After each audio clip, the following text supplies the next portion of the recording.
So, some of you know I have been sober for 27 years. I had starred in this movie called The Black Tar Heroin, The Dark End of the Street, which was a documentary. Well, what I'm working on now is I don't know if I'd call it my addiction to food, but my dependency on food that has now led to very unhealthy weight gain. And I have been on various types of diets since I was 10 years old. I very much was a product of my mother's different anxieties around her own weight that was projected onto women in the 60s and 70s. So by the time I came around and I started gaining weight, she was very, very concerned and sent me to, you know, I went to Weight Watchers when I was like 14. I was put on Herbalife, all these different types of things. So now I am on a GLP-1 medication, and I got on that medication through the weight loss clinic at my GMO, and it's helping me. I've lost some weight, although some people seem to think that the medication by itself helps you lose weight, which it doesn't. You still have to go on a calorie deficit and all those kind of things.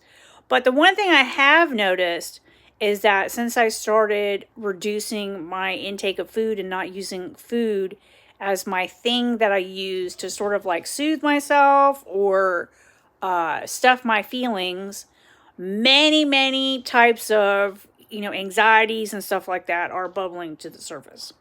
And that was something that I had predicted would happen and has happened in the past because I've lost the same, 50 pounds at least 10 times in my lifetime, if not more.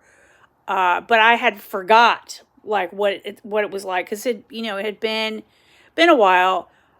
So yeah, you definitely see where, they call it transfer addiction, all this other kind of stuff. When you're, at one point it was substances, then food, shopping, all these other kind of things. So now at my big age, I'm really trying to get a handle on just processing my feelings as they're happening, trying to have healthy coping mechanisms, not stuffing my feelings with food. It kind of sucks. It kind of sucks actually.